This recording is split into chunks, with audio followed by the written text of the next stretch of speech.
This podcast is brought to you by Progressive. Are you driving your car or doing laundry right now?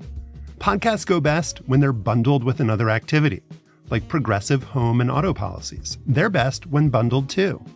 Having these two policies together makes insurance easier and could help you save. Customers who save by switching their home and car insurance to Progressive save nearly $800 on average. Quote a home and car bundle today at Progressive.com. Progressive Casualty Insurance Company and Affiliates. National average 12-month savings of $793 by new customers surveyed who saved with Progressive between June 2021 and May 2022. Potential savings will vary. This episode is brought to you by Dave. When you need money in a pinch, Dave can help. It's a banking app that can help you get up to $500 instantly. No interest, late fees, or credit check. Join the millions already using Dave to get financial relief and sign up for an extra cash account to get up to $500 instantly. Go to dave.com/Spotify or download the Dave app now. For terms and conditions, go to dave.com/legal. Instant transfer fees apply. Banking services provided by Evolve Bank and Trust, member FDIC. The following podcast includes explicit language, including, well, you'll just have to wait and see.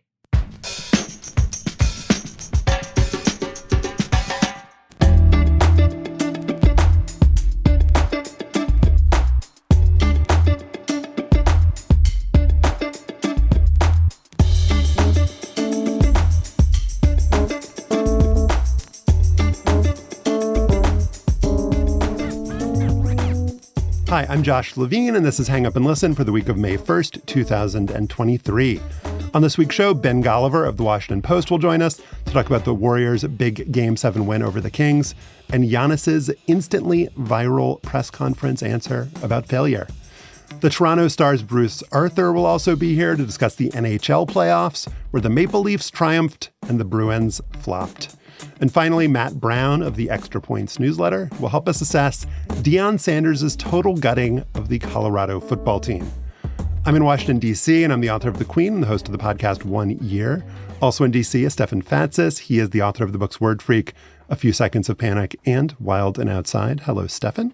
Hey, Josh. That was sweet. Oh, thanks. I could feel the sincerity. It wasn't just a perfunctory hello. No. You really missed me. No, most weeks it is. I gotta be honest. This week it was sincere. I didn't realize you missed me that much. It's nice to see you too. You know who else we miss? Let me guess. Joel Anderson? He's still working on that slow burn season 8, Becoming Justice Thomas, coming May 31st. We're with you, Joel. In our Slate Plus segment this week, Matt Brown of Extra Points will stick around and we'll talk to him about the latest and greatest with name, image, and likeness. He's done a bunch of reporting on NIL, and Matt will tell us what he's learned. To hear us discuss, you need to be a Slate Plus member. You get bonus segments on this and other Slate shows. You get to listen to this and other Slate shows ad-free, and you get to support us. Slate.com/hangupplus to sign up. Slate.com/hangupplus. The Golden State Warriors went 11-30 on the road during the regular season, the fourth worst record in the NBA, behind only the three teams that are hoping to win the Victor Wembanyama sweepstakes. And yet, on Sunday in Sacramento, what's been the most raucous arena in the playoffs, the defending champs made relatively light work of the home team, beating the Kings 120-100. It was actually the Warriors' second road win of the series, and this one was pretty much Steph Curry's doing.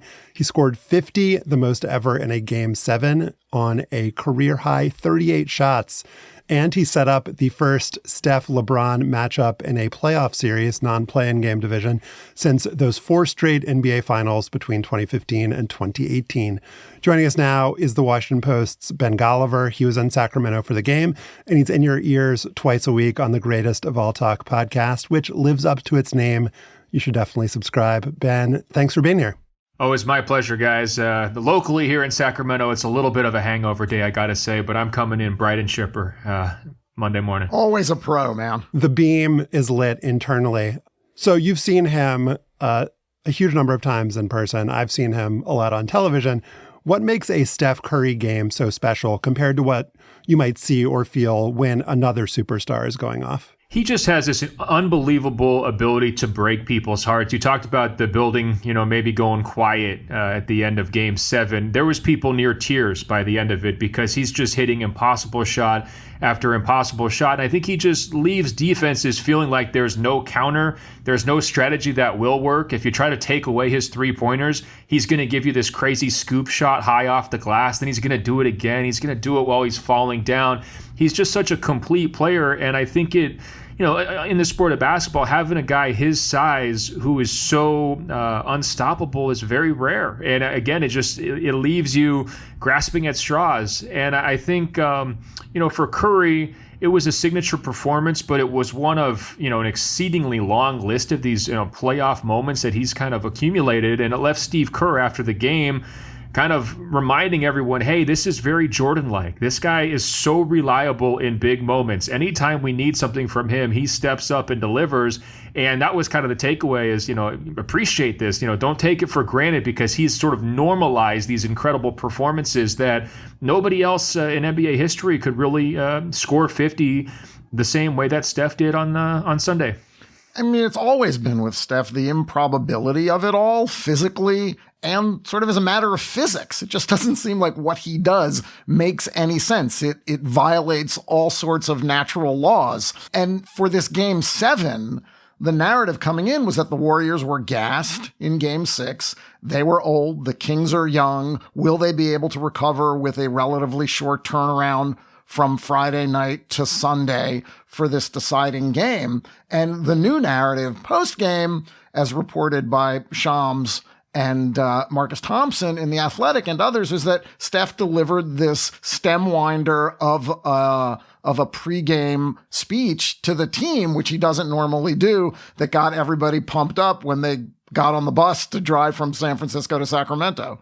Well, I would say Steph the Newt Rockne was less important in my mind than Steph the takeover artist during the game, because what we've seen throughout this Warriors dynasty is a real balance of their offense. They try not to have it just be the Steph Curry show. They always want to have room for Klay Thompson. They want Draymond Green facilitating, passing the basketball. They want to have enough room even for Jordan Poole, who's really struggled so far during the playoffs. I mean, at times they're starting him, just trying to get him going and keeping him involved in the offense. And in Game 7, it was takeover time. Curry took 38 shots in Game 7, the most shots he's ever taken in a game in his career, as a postseason career scoring high. So he gave that, that speech to the teammates of like, hey, you're either in or you're out. If we're getting on this bus going to Sacramento, we want the best that you've got. And then once they showed up, he said, don't worry, guys, I've got this. I'm going to handle this for everybody. You know what the narrative would have been if Steph didn't deliver a pregame speech? Wow, this guy can inspire his team without even saying anything. What incredible quiet leadership. I'm curious for your thoughts on this, Ben. Like on the broadcast throughout the series, but particularly in Game 7, there's a lot of talk from Van Gundy, Jackson, and Breen about Kevon Looney, and what's always said about him is he does the dirty work. And you would see all of these replays of the offensive rebounds, particularly in the third quarter, and how dispiriting it was for the Kings, how it really gave life to the Warriors. All that is true. But I feel like the term dirty work, it's not that he's not hardworking, but I felt like when I watched those replays, what I saw was a guy who was always in the right place. It wasn't like he needed to necessarily move that much or like shove people out of the way to get the rebounds. It seems like he's incredibly smart with positioning, and maybe because they've played together so long, he knows where the misses are going to be. Or do you agree with me that people are kind of understating the kind of tactical brilliance of Kevon Looney? Let me jump in there and say, is that sort of like Dennis Rodman at his peak of rebounding? Like he knew exactly where to position and where to be and where the ball was going to go.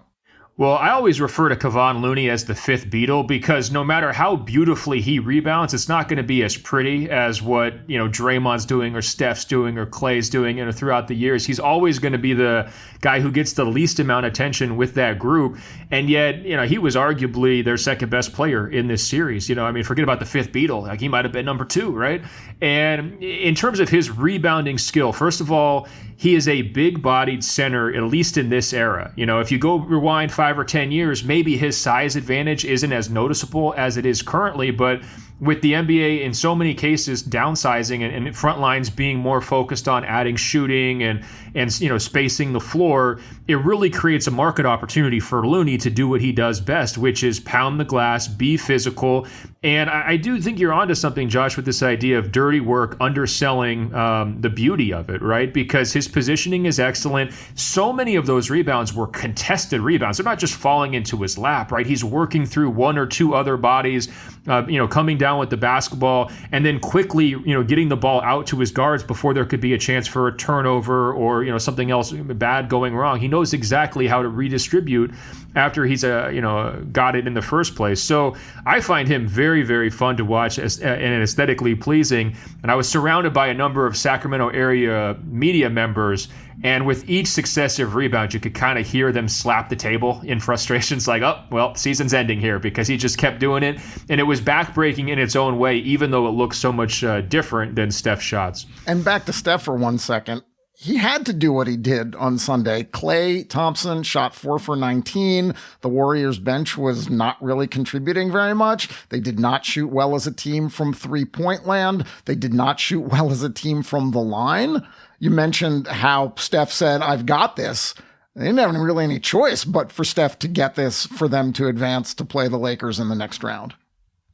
Well, a tale of two halves in this game, right? The second half, it was just they're running away with it. But that first half was super tense. And I think both teams, it was always within a margin of 6 points. And for most of that first half, it was a one-possession game.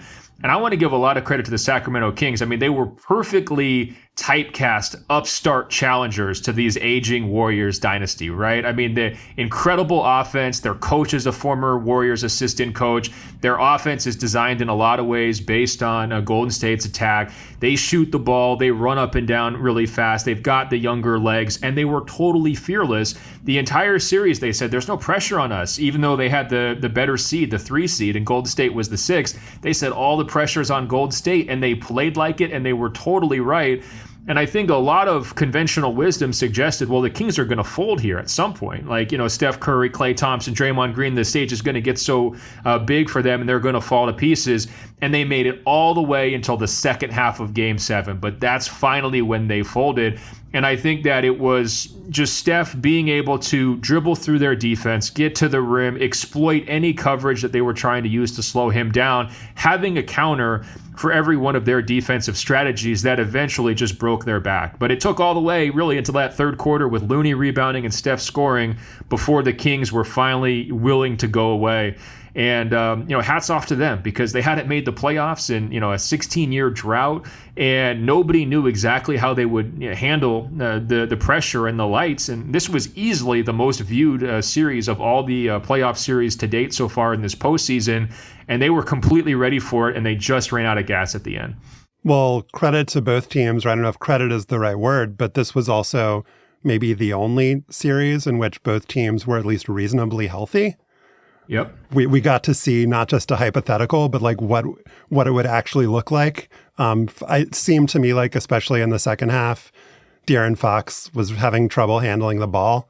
So that could have just been an issue with his finger cropping up. But, the thing that was kind of ironic for the Kings kind of throughout the series, but very noticeably in Game 7, is that two of the guys who had the most experience, Harrison Barnes and Kevin Huerter, really hurt them. Just inability to make shots. Malik Monk off the bench was amazing the whole series. But Klay had a really horrible game too, and he has a reputation for being one of the most clutch players in the league. That's what makes Steph's performance stand out so much, is that even for guys who've done it before successfully, the ability to do it every time successfully that's the elite of the elite. Yeah, I look at Golden State's defense and, imagine a flower and they're just taking one petal off kind of game by game, So the first petal they take off was Huerter, and, Kevin Huerter just really never showed up in the series from an offensive standpoint. It was funny. There was a guy sitting in front of press row who was a doppelganger of Kevin Huerter sitting right in front of me. And Huerter comes out and makes a three-pointer, one of the first possessions of Game 7. And this guy's just going crazy, losing his mind. He's celebrating with everyone around him. And keep in mind, he's wearing a headband like Huerter. He's got a Huerter jersey, looks exactly like him. It could be his twin.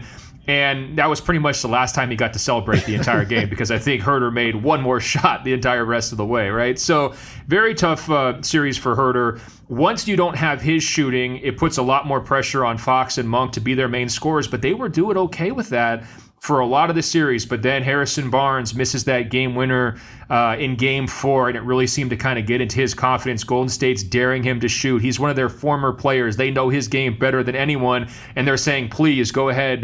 We dare you to try to beat us, and he wasn't able to do it.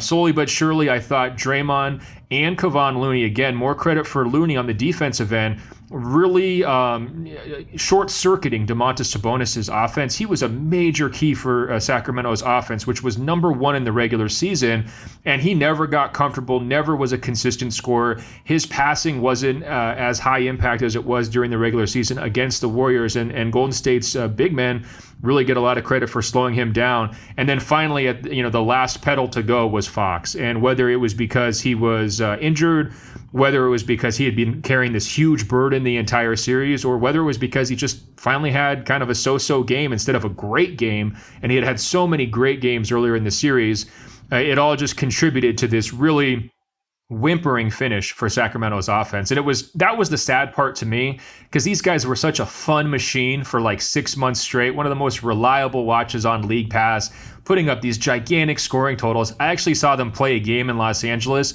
where it was 176 to 175, right? And they came out of the post game from that. This record setting was the second highest scoring game in NBA history. They went to 2 overtimes with the Clippers.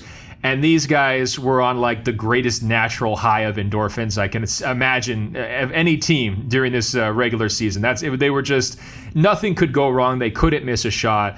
And to see it kind of fall apart the way it did with a lot of missed shots and turnovers and struggles at the end of Game 7, it was a painful end. And that's why some of their fans left early, because I don't think they could just bear to watch it, right? They had so much invested emotionally in this group. They came so close to pulling this massive upset and becoming the first team to beat the Warriors in the Western Conference playoffs since 2014. I mean, that was the stakes. They were right there on the doorstep of Game 7, and it kind of fell apart in heartbreaking fashion. And such a great environment that they created this year. It really was the story of the league from a fan perspective, too. The other first-round matchup between old guys and younger guys was the Lakers and the Memphis Grizzlies. That was less competitive, ended in 6 games. The Lakers won Game 6 by 40 points. LeBron James silenced Dylan Brooks and anyone else who thought that he was old. Analyzing this series real quickly, was this just LeBron asserting himself in every way? And then 2, what do you anticipate for the next round when the Lakers play the Warriors?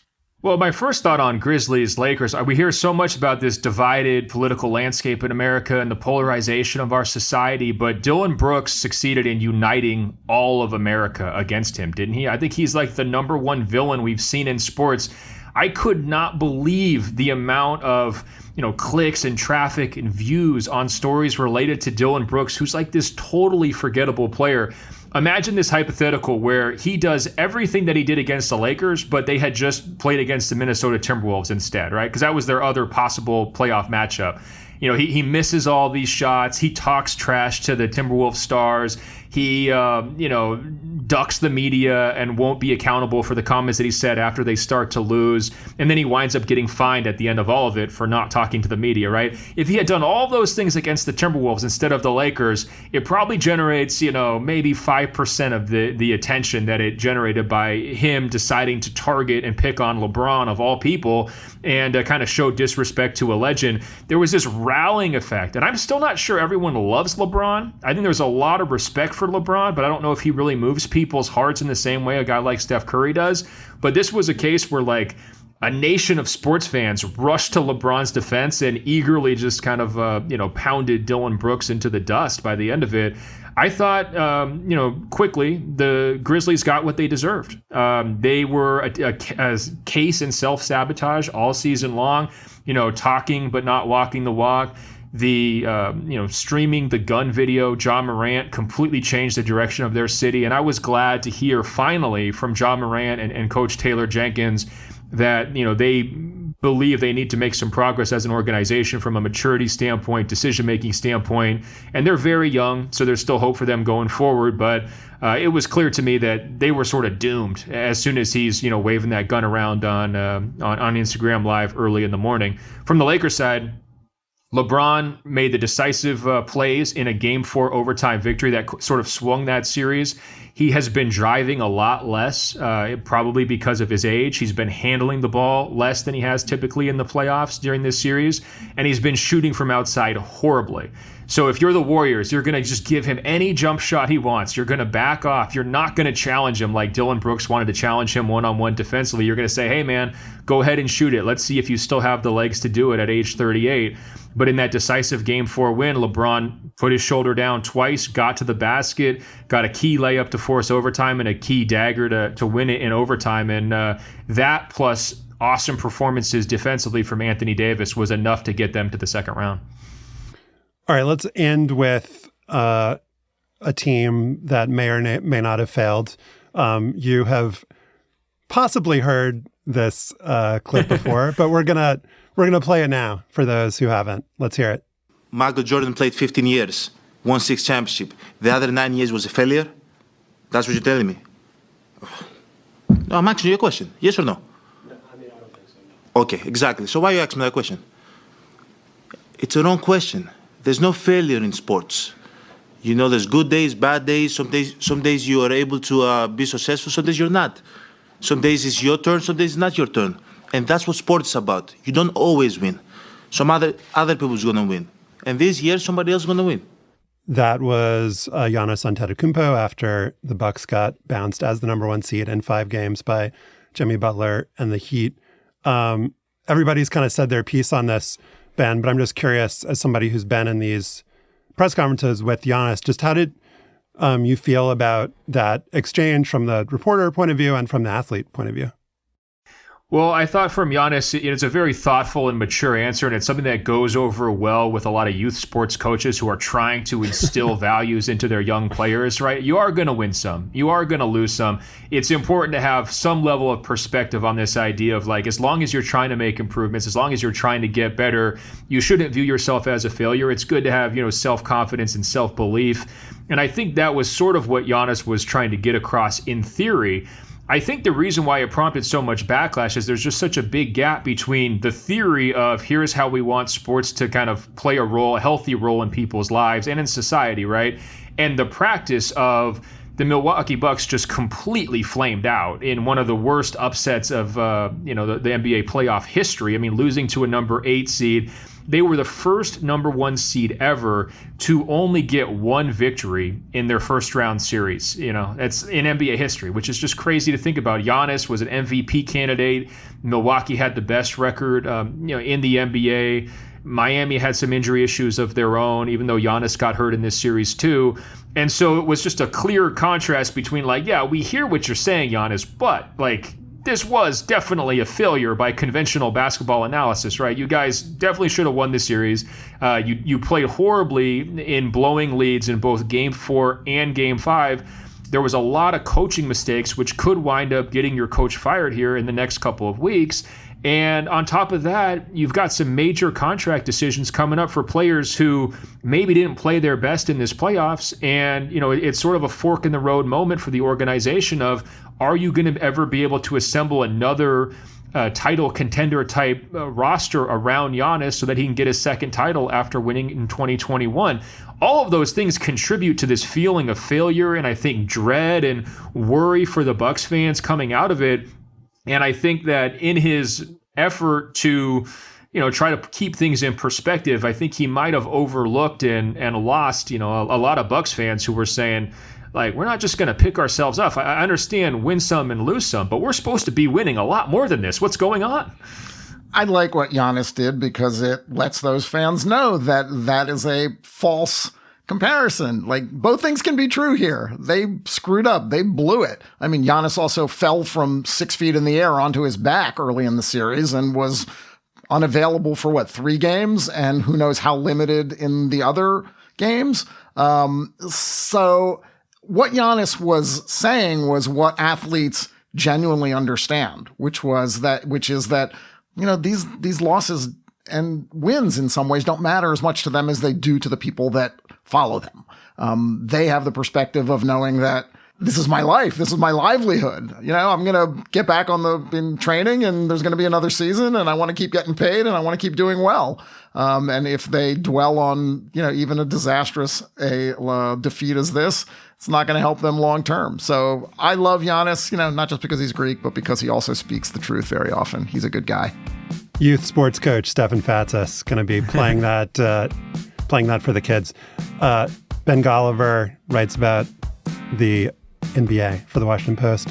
He talks about the NBA on the Greatest of All Talk podcast. Ben, thank you for your time. Thanks for having me, guys. Take care. Up next, Bruce Arthur of the Toronto Star on the rise of the Toronto Maple Leafs and the fall of the Boston Bruins.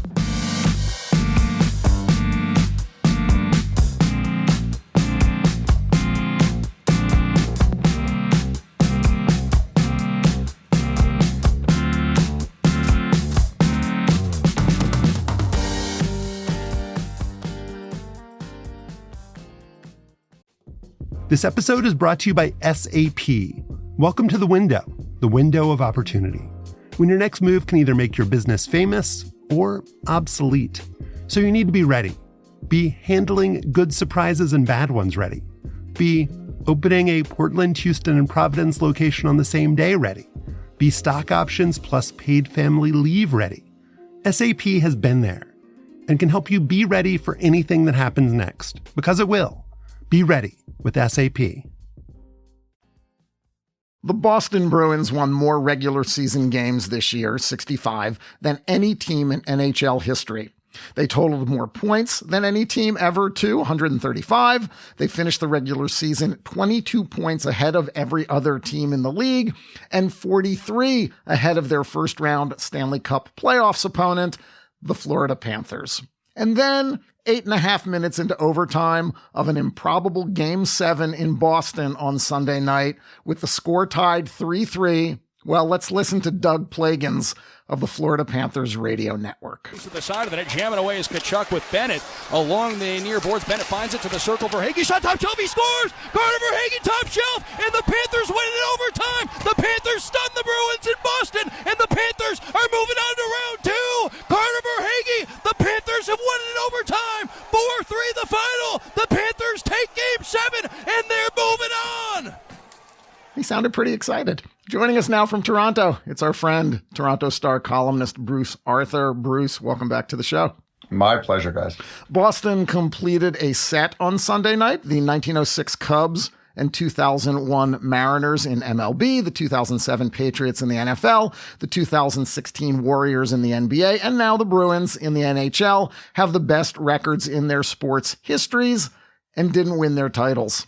Is the Bruins' failure just fluky playoff hockey, Bruce, or is there a more complicated explanation to what happened?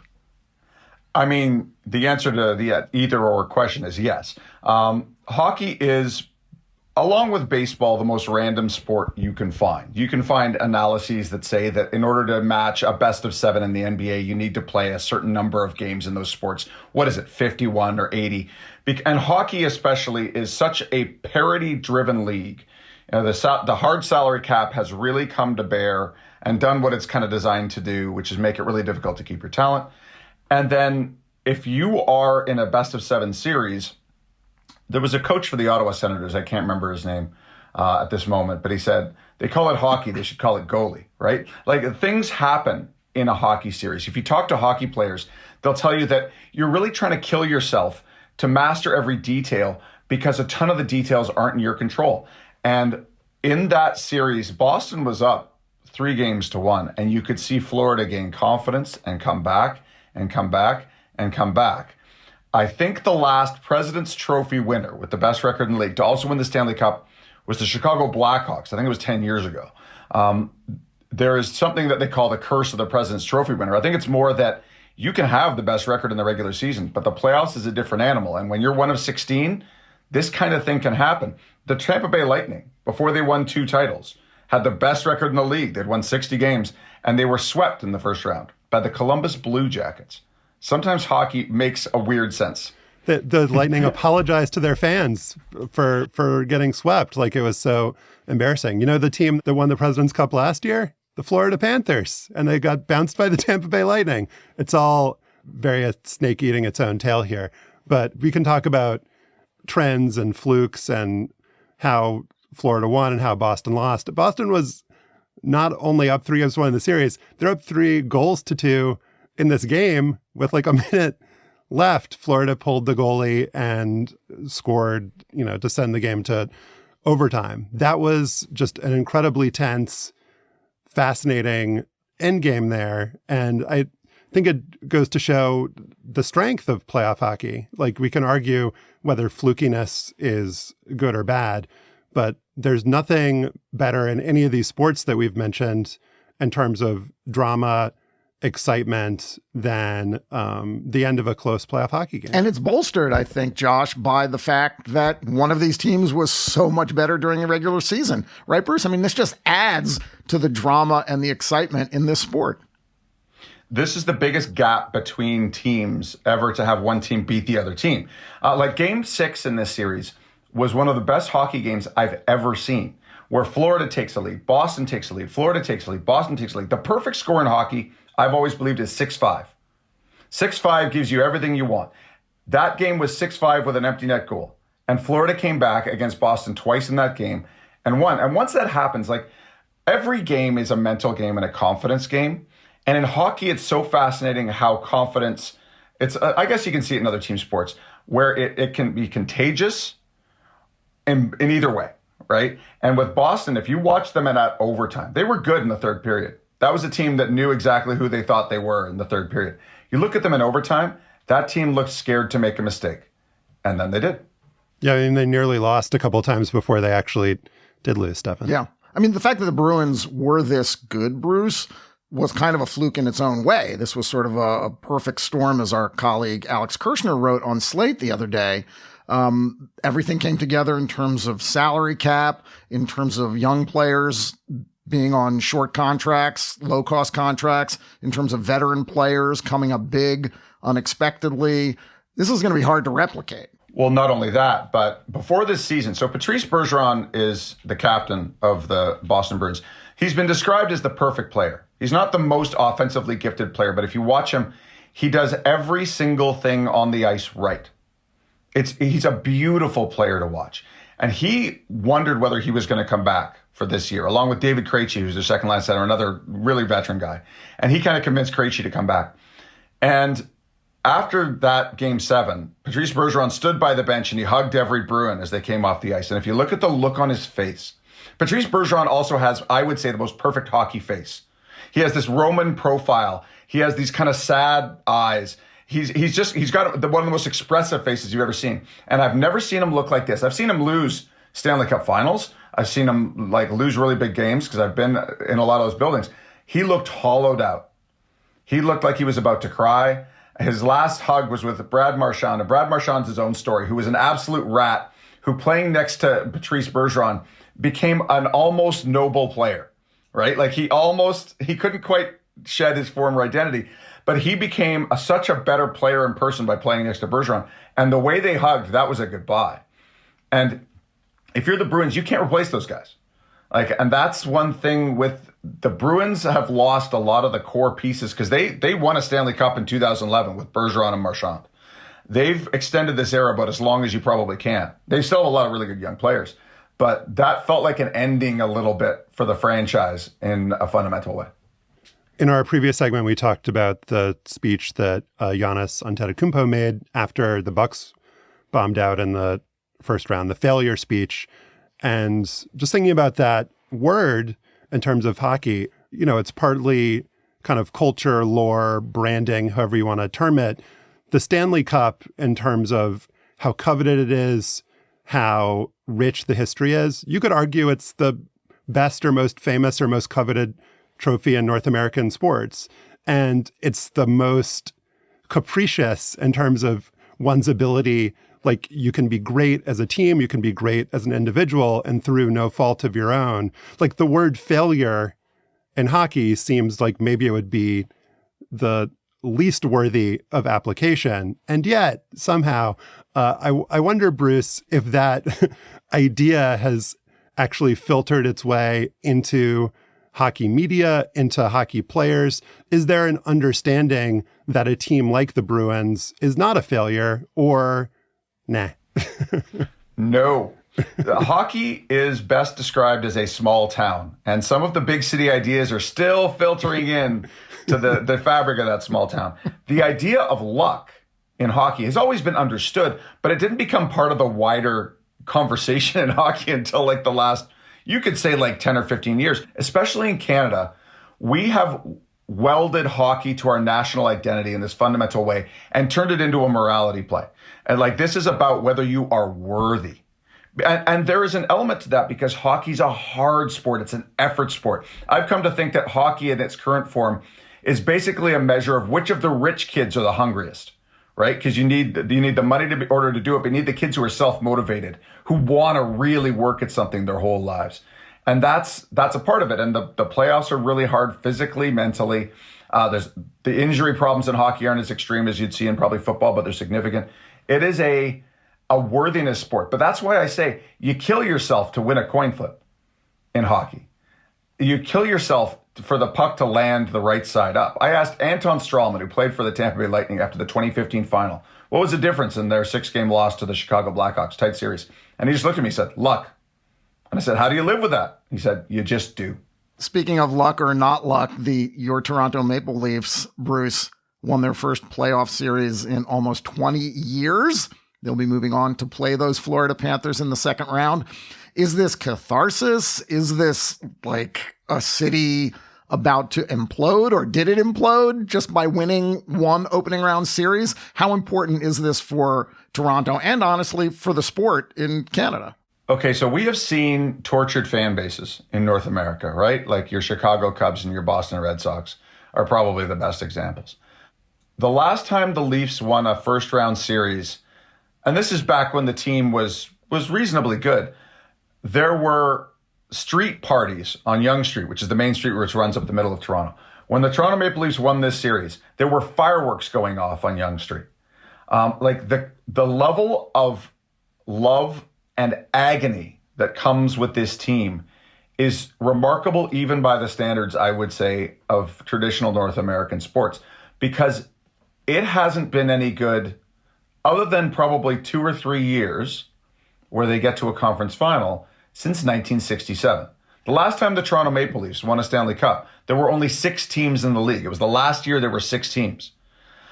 They have been phenomenally bad. They have abused their fans in literally and figuratively. Like there was a child abuse scandal at the old Maple Leaf Garden under the old owner, Harold Ballard, who ranks as one of the worst owners ever in sports. No team had ever lost the last deciding game of a playoff series, a Game 7 or in one case a Game 5 and a best of 5. 5 straight years until the Toronto Maple Leafs. No team had ever blown a 3-goal lead in a third period of a Game 7 until in 2013 in Boston, these Toronto Maple Leafs. They have been unbelievable. And the trick right now is that their talent is superlative. The core of this team is immensely talented, and it had failed and failed and failed. You can talk about failure how you want, but like they define their goals as real playoff success, and they had never done it. And to finally beat the Tampa Bay Lightning, who had won 2 Stanley Cups and been to a Stanley Cup final in the last 3 years, the level of release in this town was remarkable. And I honestly am not sure what it's going to look like if these guys go on a long run. When the Toronto Raptors won an NBA title, there were 3 million people at the parade. I don't even know what I would tell you if there was a Toronto Maple Leafs Stanley Cup parade. I don't even know if it's possible. How many people live in Greater Toronto? I believe we're the 3rd or 4th biggest city in North America. But the thing is, it's bigger than that.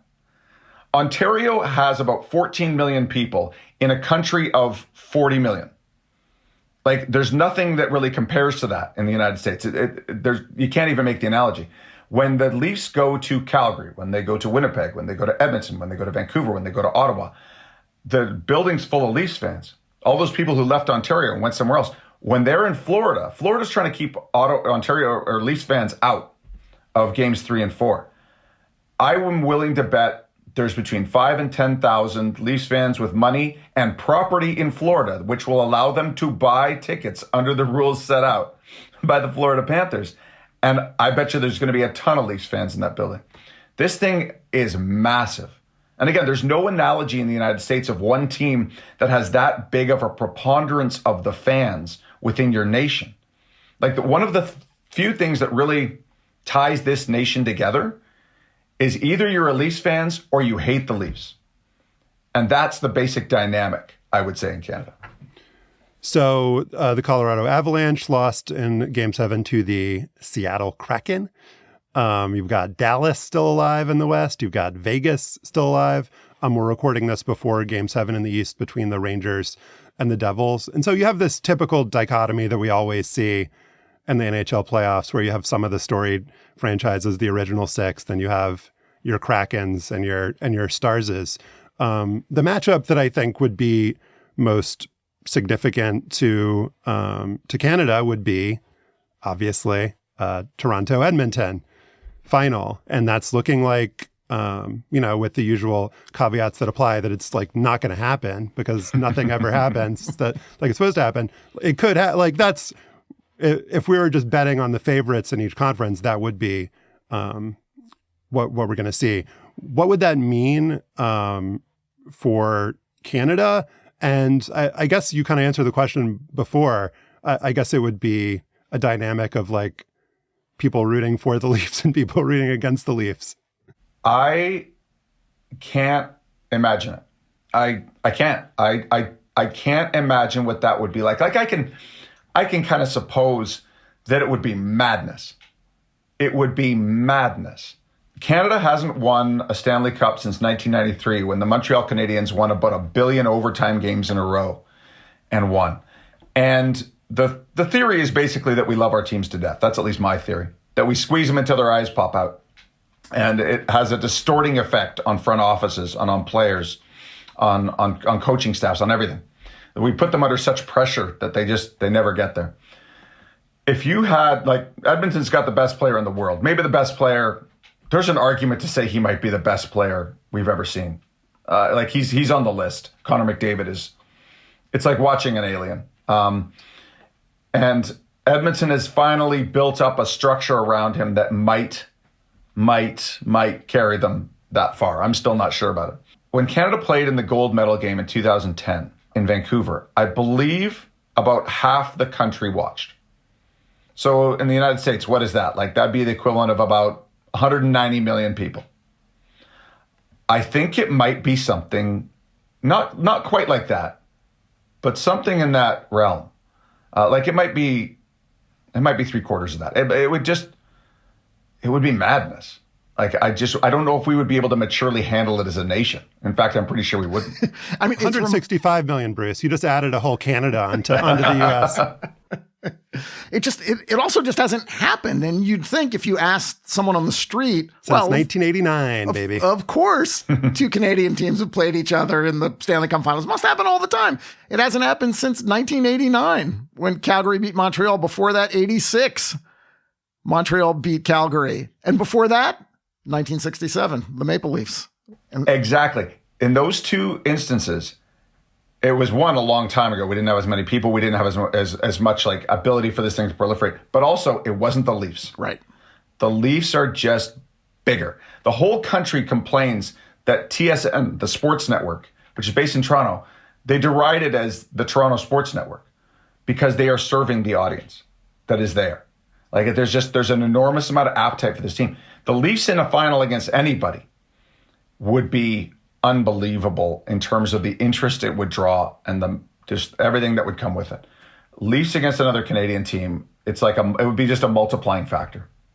And there is this kind of obsession here in the United States with sports ratings as a sign of like the health of the sport, and like, oh, the commissioner must be thrilled that it's, Lakers Warriors and not that it's, whatever else.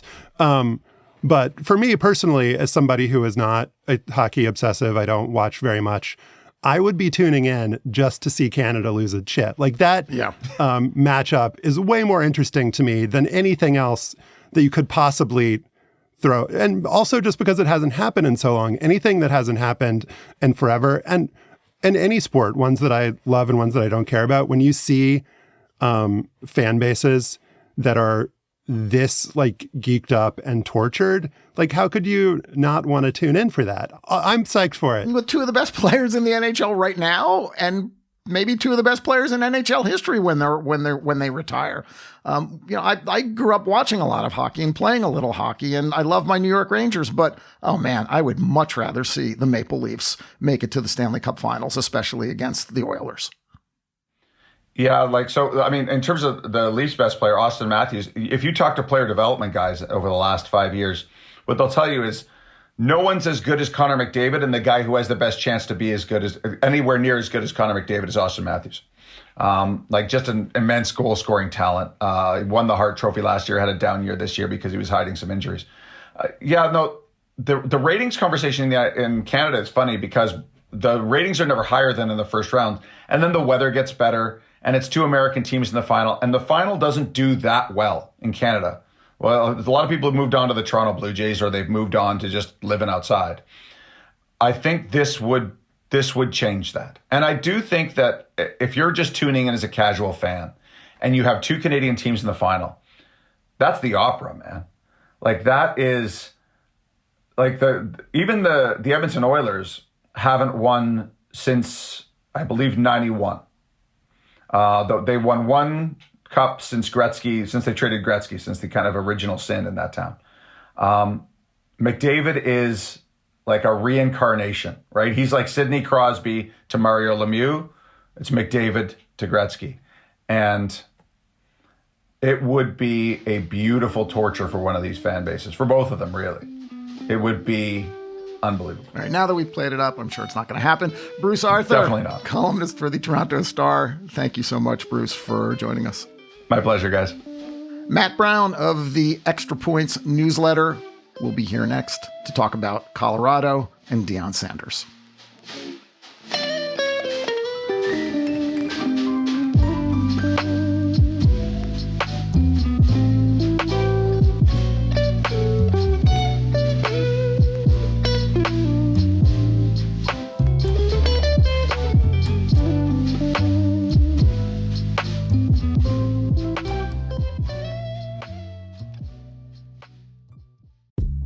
Reboot your credit card with Apple Card, the credit card created by Apple. Apple Card gives you unlimited daily cash back, up to 3%. Now you can choose to automatically send that daily cash to a high-yield savings account where it'll grow on its own. And savings is built right into the Wallet app, so it's easy to monitor your progress. Apply for Apple Card now in the Wallet app on iPhone with no impact to your credit score, and start growing your daily cash with savings today. Apple Card subject to credit approval. Accepting an Apple Card after your application is approved will result in a hard inquiry, which may impact your credit score. Savings is available to Apple Card owners, subject to eligibility requirements. Savings accounts are provided by Goldman Sachs Bank USA. Member FDIC. Terms apply. Reboot your credit card with Apple Card, the credit card created by Apple. Apple Card gives you unlimited daily cash back, up to 3%. Now you can choose to automatically send that daily cash to a high-yield savings account where it'll grow on its own. And savings is built right into the Wallet app, so it's easy to monitor your progress. Apply for Apple Card now in the Wallet app on iPhone with no impact to your credit score, and start growing your daily cash with savings today. Apple Card subject to credit approval. Accepting an Apple Card after your application is approved will result in a hard inquiry, which may impact your credit score. Savings is available to Apple Card owners, subject to eligibility requirements.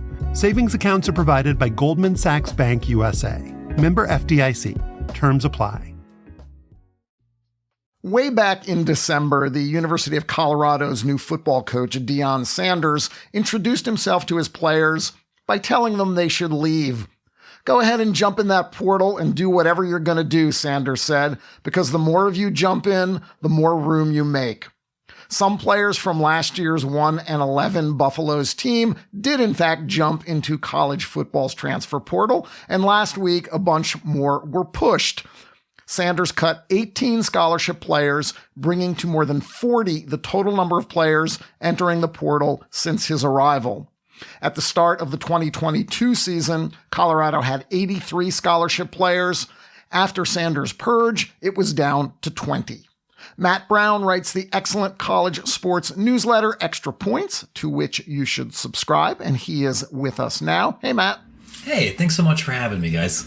Pleasure to have you on the show. You wrote last week that the roster purge at Colorado is unprecedented in the transfer portal era, which began in 2018. Just how dramatic is it compared to what other football programs have done? Yeah, I mean, it's basically an order of magnitude. I mean, the transfer portal era is new, of course, and the idea of coaches running players off or encouraging people to leave to free up scholarship space, that's not new. That's been going on for decades. But, last year, a football program that was making heavy use of the transfer portal might have brought in 15 players, and typically players that were meant to supplement an existing talent core, rather than trying to completely wholesale bring in everybody else. What Colorado's doing right now is double or maybe even triple, what other high-achieving or even less high-achieving programs were trying to do with the portal. It's basically trying to produce an entirely new team in 1 year. The thing that's confusing about this, Matt, is that you could understand it from the perspective of this is a bad program. New coach is going to bring it, especially somebody who's as high profile and as good a recruiter as Deion Sanders is going to bring in a bunch of new guys. So you could imagine them maybe having the most movement of any roster in the country. This is something that's, as you said, kind of double or triple that. And it seems self-defeating in that not only is he getting rid of kind of the low end of the roster, it seems like they will now have no depth. And there's not really the amount of talent in the portal, even if you're running off guys on a team that wasn't successful in the Pac-12, to probably match what was there, much less exceed it. Is that right? I think that is right. I think we probably shouldn't look at every single player leaving Colorado right now as somebody who was run off. Some of the players that are leaving are players that this coaching staff probably would have liked to keep. They're good players. They've picked up multiple Power 5 offers pretty quickly after hitting the portal. And we can only infer why other players are leaving. I would imagine if you were somewhere and 20 of your buddies all got cut, or you're running a bunch of new people, maybe you didn't vibe with that culture anymore. I imagine it could be frustrating if a new coach comes in and preaches competition at every position, except maybe quarterback, where his son is playing, and that person was basically offered the job in the initial press conference. I can understand how maybe not every player on that roster loved that kind of thing. You see that kind of attrition. But you're right. Part of the reason you don't see teams try to replace 40 people is because there generally aren't 40 people capable of playing at a high P5 level in the portal at one time. And Colorado and Sanders might have agreements with individuals that haven't entered the portal yet to come in and jump towards there. But coaches and other reporters and people that follow roster management have been telling me for a while that the position groups that are at the greatest premium in the portal at this time of the year are generally linemen. There aren't a lot of Power 5 capable left tackles in the transfer portal right now, or edge rushers or nose tackles. People that are big and strong and have size that you can't teach. And that is arguably Colorado's biggest position of need. It isn't necessarily defensive backs or wide receivers, where you can find those kind of players or scheme them open or find ways to work around it. So depth is going to be a major issue in the beginning. It was an issue for this program before, but given that they're facing a very difficult schedule next year, I think it's very unlikely they're going to walk in here with 85 Power 5 caliber scholarship players into the season. So if people get hurt, this could get off the rails in a hurry. One of the players that was asked to leave was an offensive lineman, 6'8", 320 pounds, Travis Gray. Said he was disappointed. The Athletic's David Ubben did a terrific story where he talked to a bunch of departing players to get their take on what was going on inside the program. And one of the things, Matt, that it sounds like was going on inside the program is that Sanders was creating a line between his new players that he was bringing in, particularly a lot of players from Jackson State, where he was coaching, and the existing players at Colorado. So there was a cultural difference. So you look at this and you kind of wonder, all right, a coach does want to put his own stamp on this. And Sanders is not just a coach, he is a personality. He's got cameras following him all around at Colorado to produce a documentary. He must have some, I imagine, concession from the administration to like give me time. But the risk of give me time is that you're tearing it down in this manner that we haven't seen before. I mean, Colorado's going to be playing against Pac-12 teams. These are good football players. And if they are undermanned, undersized, under-talented, getting ugly quickly, as you said, feels like it's an inevitability. Yeah, and it isn't just that they're facing Pac-12 players. And, they're playing Oregon, they're playing USC, they're playing Utah this season. They drew a hard schedule. They open against TCU, who made the national championship game last year. They're playing against Nebraska, who's also brought in a new coach and has a much higher baseline talent level. Under normal circumstances, I would agree. Yeah, you bring in a coach to a place like Colorado, which has not really been consistently successful in my lifetime. Anybody who was born after like 1992 doesn't really remember Colorado being good. But this isn't a typical thing. And one of the potential concerns, I think, about the Sanders era, because you're right, he's not just a coach. The guy, for better or for worse, is a brand. And that brand, I would not describe as especially blue collar. And it is, and that's not a criticism, but we haven't really seen Deion Sanders, head coach of a football team, facing meaningful on-field adversity. What he did at Jackson State is commendable. He clearly knows football. He knows how to build a roster. He knows how to recruit. But he also had better players than everybody he was playing against, and usually better backups than everybody he was playing against at Jackson State, even though he's going against some very good football coaches there. And that will not be the case in any game next season outside of maybe Colorado State or Cal. And it's not we don't know exactly what the roster is going to look like come August, but I would not say on paper this is a bowl team. So what does the Sanders message, what does that brand, what does that ethos look like if they start slow? And this is a major risk when you are building a roster this way, because football players are not stupid.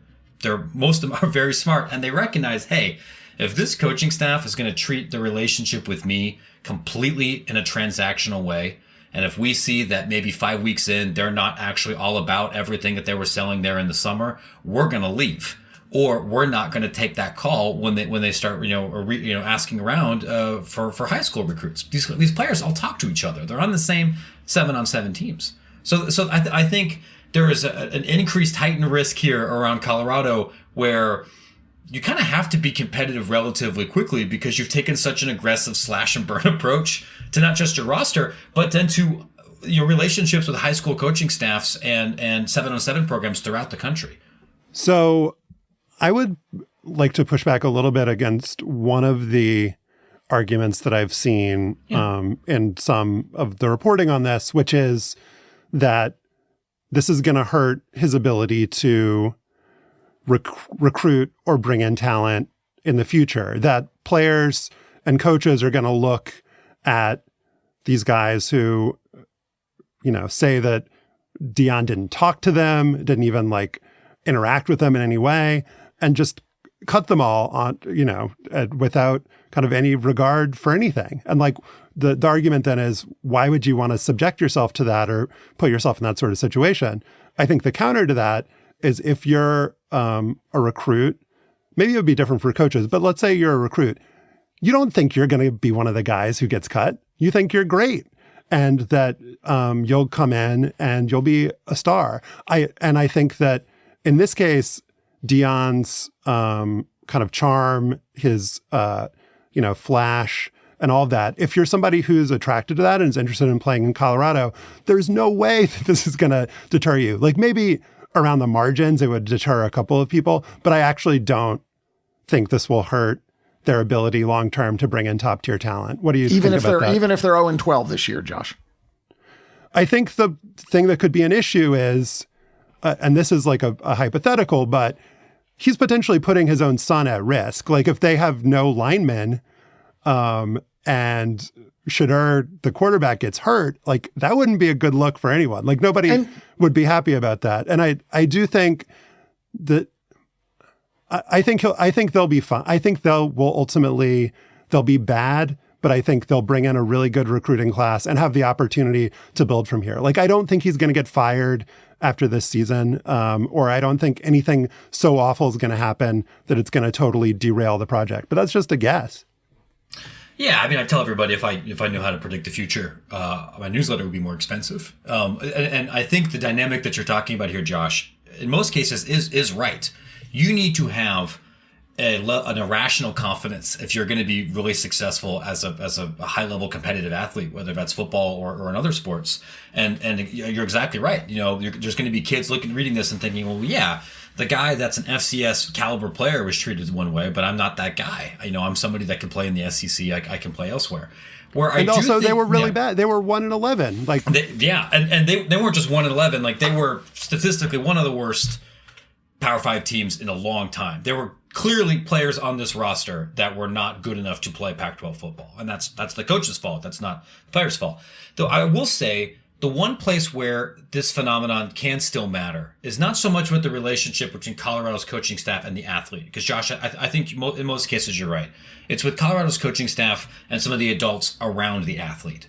If you are a high school coach, particularly in a place like Texas where they tend to have more political power or more cultural staying power, or if you're a coach of a big 7-on-7 program, you as an adult are looking to see how your players are treated when they move on to other places. And so if you have a couple of your guys that went off to Colorado or went off to commit to Deion Sanders and had a bad experience, Deion might come back, and then the other adults around that athlete are gonna say, this guy's bad news, or he's not welcome around our program, or feed you a different narrative. And this kind of thing happens all of the time, even with highly successful Power 5 programs throughout the country, where because a relationship with a particular player or something else didn't work out, that staff's not welcome in high school X, or that high school's poisoned relationships with Y.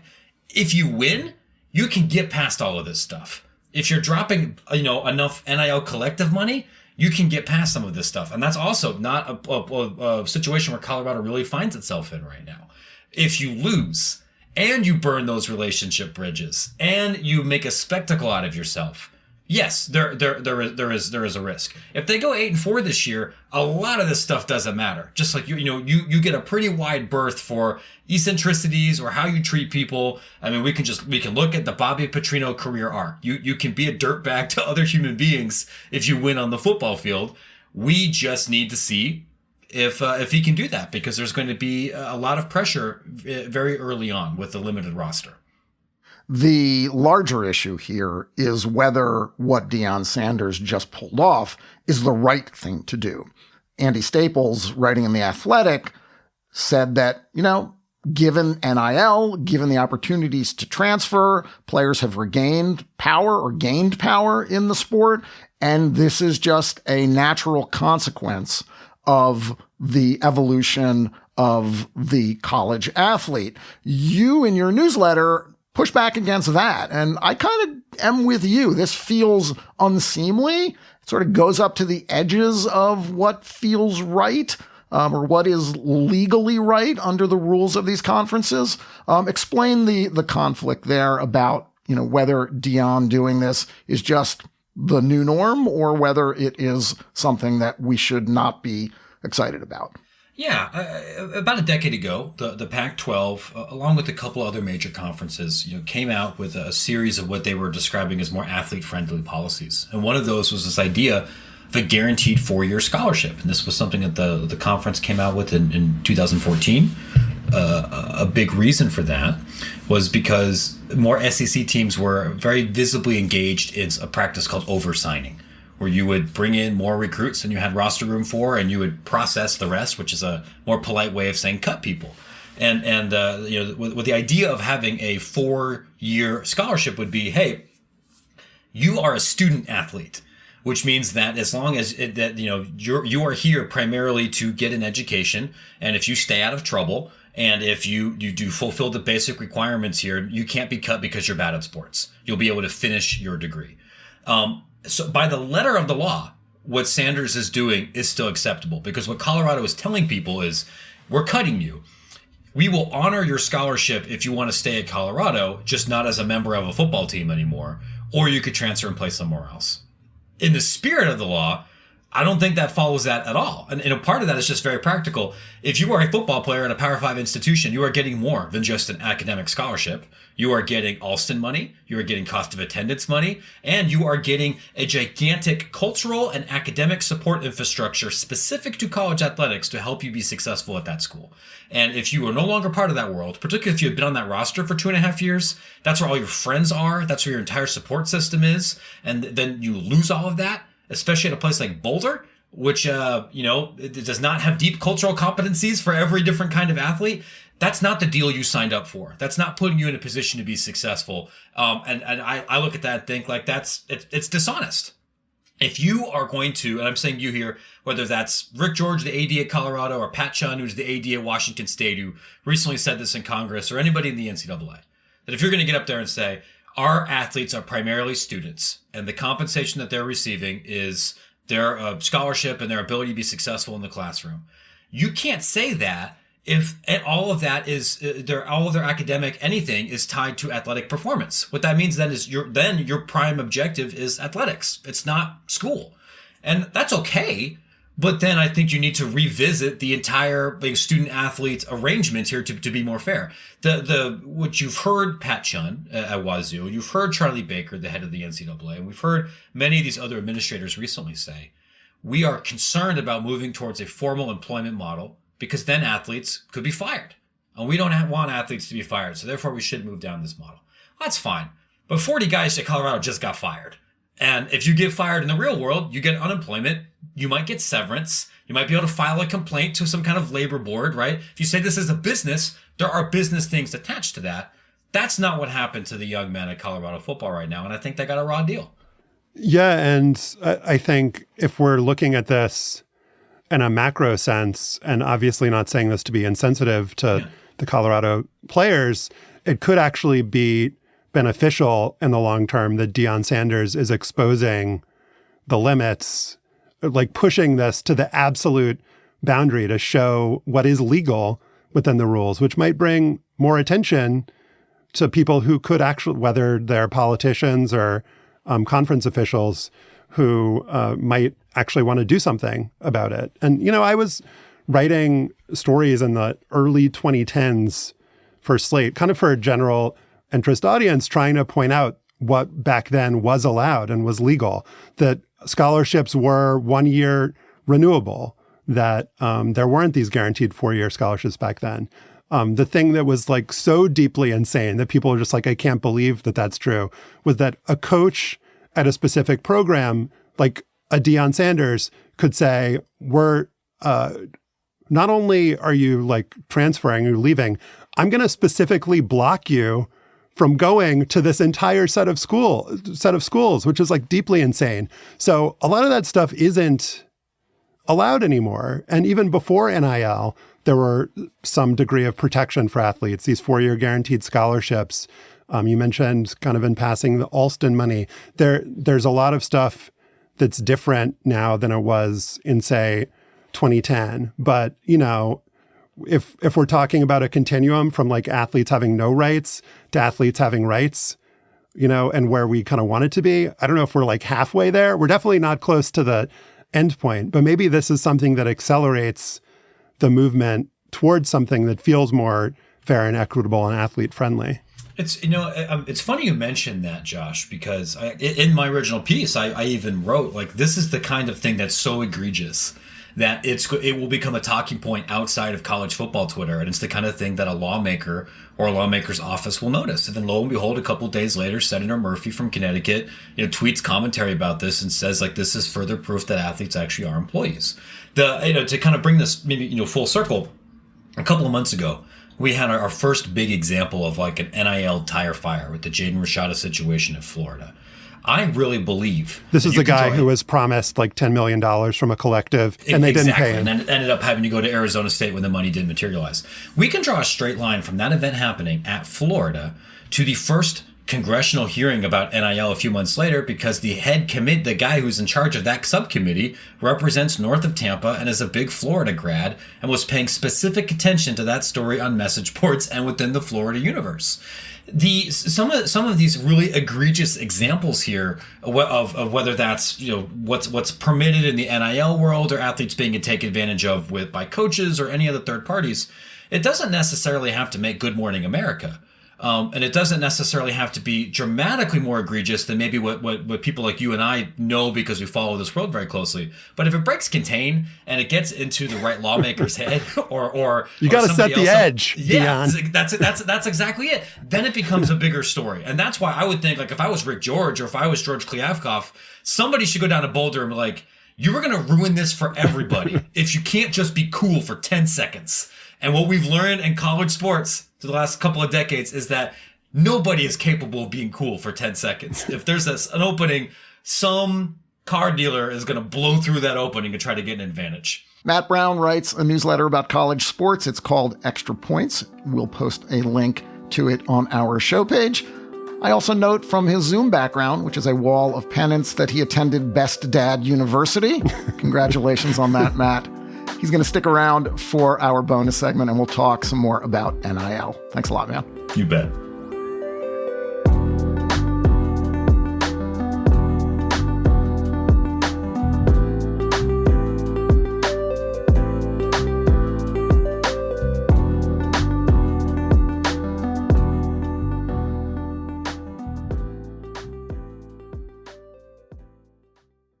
This podcast is brought to you by Progressive Insurance. Hey listeners, whether you love true crime or comedies, celebrity interviews, news, or even motivational speakers, you call the shots on what's in your podcast queue, right? And guess what? Now you can call the shots on your auto insurance too. Enter the Name Your Price tool from Progressive. The Name Your Price tool puts you in charge of your auto insurance by working just the way it sounds. You tell Progressive how much you want to pay for car insurance, then they'll show you a variety of coverages that fit within your budget, giving you options. Now that's something you'll want to press play on. It's easy to start a quote, and you'll be able to choose the best option for you, fast. It's just one of the many ways you can save with Progressive Insurance. Quote today at Progressive.com to try the Name Your Price tool for yourself and join the over 29 million drivers who trust Progressive. Progressive Casualty Insurance Company and Affiliates. Price and coverage match limited by state law. And now it is time for Afterballs, brought to you by Bennett's Prune Juice, nature's great energy builder, endorsed by Kenny Sailors, who says it was okay. Breaking the hearts of Quakers fans the world over, Penn basketball star Jordan Dingle entered the transfer portal last week. The 6'3" junior guard was second in scoring in Division I with 23.4 points per game last season, and the Ivy League and Big Five Player of the Year. The Athletic immediately rated him the third best player in the portal. According to reports, he's already heard from Indiana and Washington. Dingle's decision is a big deal, a legit talent nurtured by the Ivy League and attractive to Power 5 programs who wants to play at, as they say, the next level. Since the portal opened in 2018, the only notable players to leave Ivy teams have been graduate students who have had to leave because, unlike everyone else, the Ivies haven't granted a fifth year of eligibility for injuries or the pandemic. Dingle has 2 years of eligibility left and is capitalizing on the new era of player empowerment, and good for him for that. But to build on the conversation we had during the NCAA tournament, Dingle's likely transfer is another crossroads moment for a league that refuses to join the real world of college sports. A handful of men's players have left the conference because the Ivies don't allow that extra COVID year, and one of its women's players, Abby Myers, transferred from Princeton to Maryland and was just taken in the first round of the WNBA draft. Then there's the antitrust lawsuit against the league for its historic refusal to award athletic scholarships. Dingle wasn't a top recruit coming out of prep school, but he likely turned down some scholarship offers and was probably paying something to attend Penn. Not full freight, but something, which in the real world seems ridiculous. Finally, the Ivy League hasn't exactly been aggressive about helping athletes secure name, image, and likeness deals. It's possible that Dingle, whose dad Dana played for John Calipari's 1996 UMass Final Four team, was being courted by other schools with NIL promises. He will no doubt make some money at his next stop before a who-knows-how remunerative pro career. It seems like Penn was trying to do what it could to help Dingle. It booked games at Houston and Auburn next season, which would have improved the quality of his opposition and his exposure. And when Dingle in April declared for the NBA draft, Penn coach Steve Donahue was supportive of the move as a way to get feedback from pro scouts and coaches. I talk to him constantly, Donahue told the Philadelphia Inquirer in a story published last Tuesday, about what we have to do. Here's what you have to do for us to take this next big step in our program. 3 days later, Dingle announced that he was portaling. Whatever the circumstances around Dingle's departure, not embracing the realities of college sports, scholarships, full eligibility, NIL income, reflects the Ivy League's institutional arrogance. And it's self-defeating. Without the new basics, Ivy schools that want to compete for decent D1 talent will be hamstrung even more than they already are, and they won't be able to reload with comparable players when more good ones start leaving too. Dingle's departure also should be a little embarrassing. The Ivy League has forever proclaimed that the sacrifices athletes make to attend one of its schools are justified by the payoff, the quality of an Ivy education, and the lifetime benefits of an Ivy diploma. Jordan Dingle, Wharton student, very good college player, by no means an NBA lock, is saying that in the new world of college sports, the payoff might not be worth that much after all. Josh, what's your Jordan Dingle? Last week, the Men in Blazers Twitter account did a short thread on the biggest European cities never to have a first division soccer team. The news peg was that Plymouth Argyle was one win away from getting to the second tier of English football when they got over the weekend against Burton, putting them in the championship, which is one rung below the Premier League and two rungs above where Wrexham will be next season after they secured their own promotion. So you're almost there, Plymouth Argyle. Only need to, take one more step to get to the Premier League. I'm sure you'll do that right away.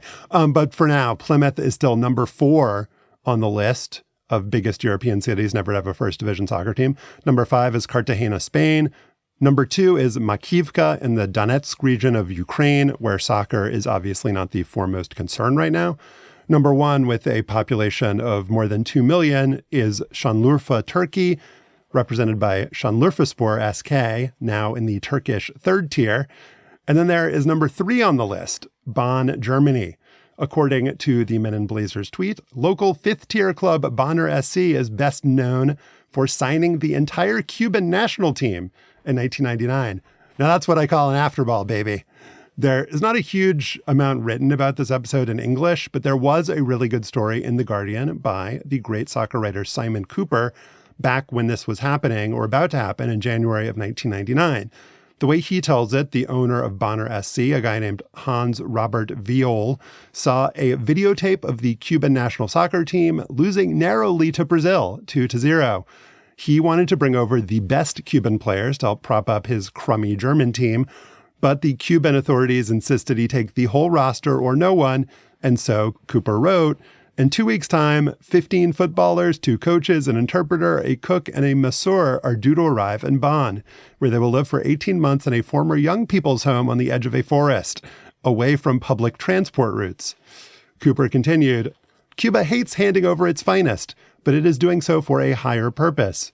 Inspired by the kudos that nearby Jamaica gained at the last World Cup, it has decided to qualify for the next one. In Germany, the Cubans believe, their players can learn how to play badly for 120 minutes and then win on penalties.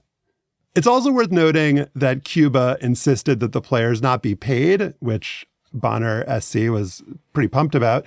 So Cuba didn't want them to be paid so they could still be considered amateurs. So the deal was that the German club would just send balls and shoes and uniforms back to Cuba. So how did it all go off? For the rest of the story, I'm relying on a 2018 feature on the website These Football Times, written by Ewan McTeer. The headline, FC Fidel, when Cuba joined the German fourth tier. It was actually a promising beginning. The Cubans did arrive. 5 of them played in a couple of friendlies in April of 99. There was a 2-0 win, a 1-1 draw. But Bonner SC's non-Cuban players weren't super pumped about getting replaced, and the German sports authorities looked askance at the whole situation too. And so the president of the district of Cologne canceled the players' visas en masse.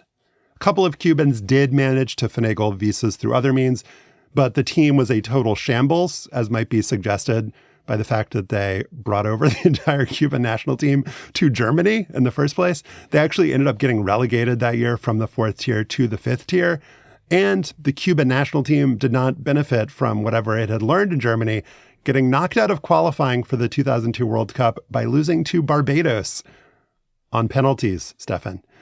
But that's not the end of the story. In 2008, the owner of Bonner FC, the previously mentioned Hans Robert Viol, helped instigate an exchange in the other direction. He helped to get former Bonner coach Reinhold Fans hired as the Cuban national team coach. The whole Cuban team went back to Germany 2 separate times for training camps to prepare for that World Cup qualifying run. Fans had them playing pretty well.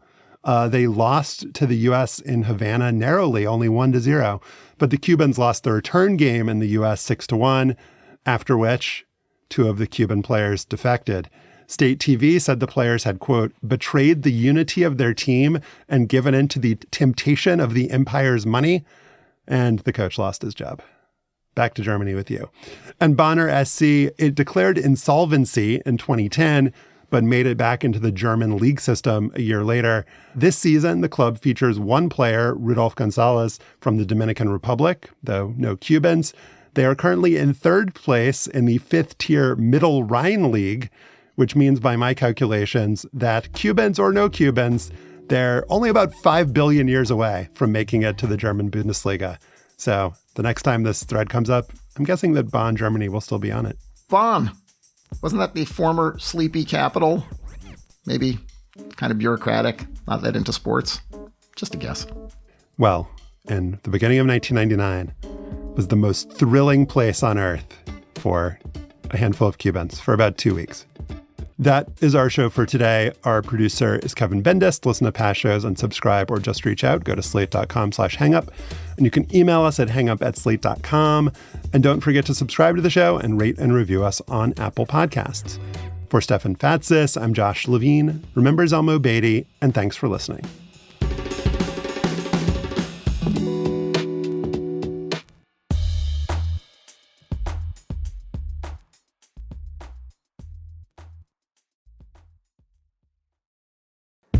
Exploring ways to future-proof your business?